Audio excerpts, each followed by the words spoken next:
On February 5th, 2023, I went to bed at 11 p.m. and noticed a bright white light flash outside and show through the top of the drapes in my bedroom. I pulled the drapes open and looked outside, but saw nothing. The light was out by the time I looked outside. Early the next morning at approximately 5:25 a.m., my husband's phone made a loud alert sound, which may have been the earthquake in Turkey.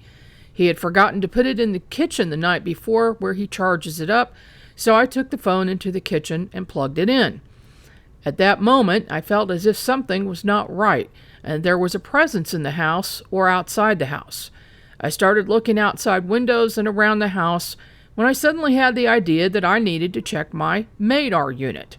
I've never done that before.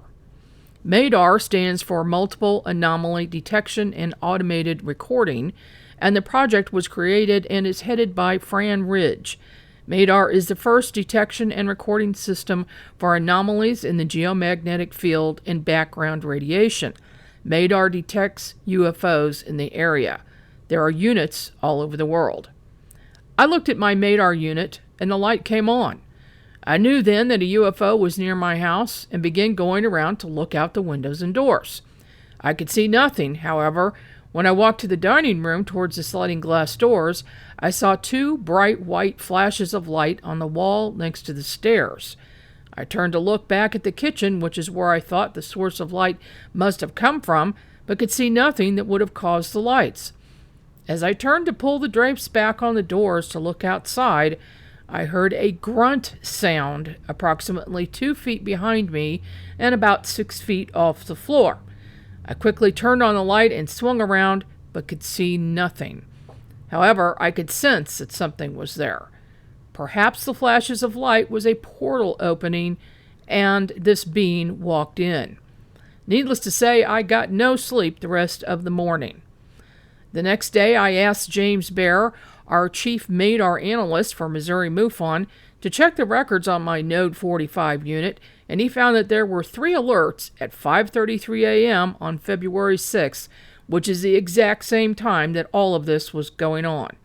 I believe that not only was a UFO over my house, but one of the occupants was inside. After telling James about this incident, he related one of his own, and he may have gotten proof of something otherworldly inside his house. On November 18th and 19th, 2022, strange things occurred inside his house.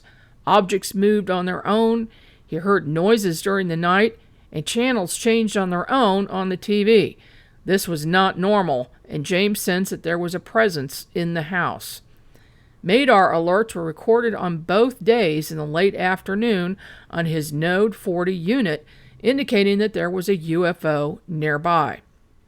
On November 21, 2022 at 8:15 p.m., James again felt a presence, so he thought he'd try his new SLS, which is called the Structured Light Sensor Camera app, on his phone to see if it could capture anything. He had not set the date on the app yet, so it shows the wrong date and time in the video, but it does show something with a body, head, arms, and legs sitting and moving near where he was sitting. The SLS camera or app is commonly used in ghost hunting to detect spirit forms during paranormal investigations, but it may have a new use as an extraterrestrial detecting device. Please try it the next time you sense an ET in your house.